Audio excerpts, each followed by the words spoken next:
നമ്മൾക്കെല്ലാവർക്കും അറിയാം ഇപ്പോൾ ചൂട് വളരെ കൂടുതലുള്ള സമയമാണ്. അപ്പോൾ സർക്കാർ എല്ലാവരും മുൻകരുതൽ പറയുന്നുണ്ട് രാവിലത്തെ 11 മണി മുതൽ വൈകിട്ട് 3 മണി വരെയുള്ള വെയിൽ കൊള്ളാതിരിക്കാൻ. അപ്പോൾ എന്തുകൊണ്ട് ഇങ്ങനെ ഇത്ര ചൂട് കൂടി വരുമ്പോൾ എന്തെല്ലാം പ്രശ്നങ്ങളാണ് അതുകൊണ്ട് വരുന്നതെന്ന് അറിയാം. സാധാരണ ചെറിയ കുട്ടികളും മുതിർന്നവർക്കാണ് കൂടുതൽ ഇതിൻ്റെ സങ്കീർണമായ പ്രശ്നങ്ങൾ കാണപ്പെടുന്നത്. അപ്പോൾ ഇവിടെ തന്നെ കൂടുതൽ പേരും ഈ ചൂട് കൂടിയിട്ട് തലകറക്കം, വയറിളക്കം, ക്ഷീണം, കൈയും കാലും കുഴച്ചിൽ ഇതൊക്കെ ആയിട്ടാണ് അവർ വരുന്നത് സാധാരണ. അപ്പോൾ നമ്മൾ ശ്രദ്ധിക്കേണ്ട കാര്യങ്ങൾ, ഒന്ന് 11 മണി മുതൽ 3 മണി വരെയുള്ള വെയിൽ കൊള്ളാതിരിക്കുക, അതിൽ നിന്ന് മാക്സിമം ഒഴിഞ്ഞു മാറുക. രണ്ടാമത് അമിതമായ വെള്ളം കുടിക്കുക. അഥവാ പുറത്ത് ഇറങ്ങണമെന്നുണ്ടെങ്കിലും കുടകളോ എന്തെങ്കിലും അല്ലെങ്കിൽ ലൈറ്റ് കോട്ടൺ ഡ്രസ്സുകളൊക്കെ ഉപയോഗിച്ചിട്ട് പുറത്തോട്ട് ഇറങ്ങുക.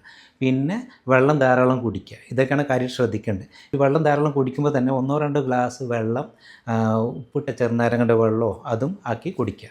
കഞ്ഞിൻ്റെ വെള്ളം കുടിക്കാൻ കുഴപ്പമൊന്നുമില്ല, ഷുഗറൊന്നും ഇല്ലെങ്കിൽ. മുതിർന്നവരും ആണ് കൂടുതൽ ശ്രദ്ധിക്കുന്നത്. മുതിർന്നവരാണ് എപ്പോഴും വീട്ടിൽ ഒറ്റക്കാവുമ്പോൾ പുറത്തോട്ട് ഇറങ്ങാനുള്ള ടെൻഡൻസി കൂടുതലായിരിക്കും വരുന്നത്. അങ്ങനെ കൂടുതൽ പേര് ഇവിടെ വരുന്നത് ഇതാണ്. ക്ഷീണവും തലക്കറക്കും ഛർദിയും വല്ലായ്മയൊക്കെ ആയിട്ടാണ് വരുന്നത്, കൈയും കാലും കുഴച്ചിലെന്ന് പറഞ്ഞിട്ട്. അപ്പോൾ ഇത് ആണ് കാര്യമായിട്ട് ശ്രദ്ധിക്കേണ്ടതെന്ന്. പിന്നെ രണ്ടാമത് പറഞ്ഞാൽ ഈ ചൂട് കാലത്ത് കൂടുതൽ നമ്മൾ കാണപ്പെടുന്ന ചില അസുഖങ്ങളുണ്ട്. പ്രത്യേകിച്ച് ഭക്ഷണങ്ങളെല്ലാം പുറത്തുനിന്ന് കഴിക്കുമ്പോൾ, പലതും കഴിക്കുമ്പോൾ, പാനീയങ്ങളെല്ലാം കഴിക്കുമ്പോൾ അവർക്ക് ഇൻഫെക്ഷൻ, കോളറ, ഡയേറിയ, വയറിളക്കം, ഭക്ഷണം പെട്ടെന്ന് കേടുവരുന്നതാണ്. അപ്പോൾ അതും കാര്യമായിട്ട് ശ്രദ്ധിക്കാനുണ്ട്. ഇനി ശ്രദ്ധിക്കേണ്ടത്, മഴ ഒന്ന് പെയ്ത് അന്തരീക്ഷം തണുക്കുന്നത് വരെ എല്ലാവരും ഒന്ന് ചൂടിൽ നിന്ന് അകന്നു മാറി നിൽക്കുന്നതായിരിക്കും വളരെ നല്ലത്. ഇതൊരു ഉപദേശമായി എല്ലാവരും സ്വീകരിക്കുക.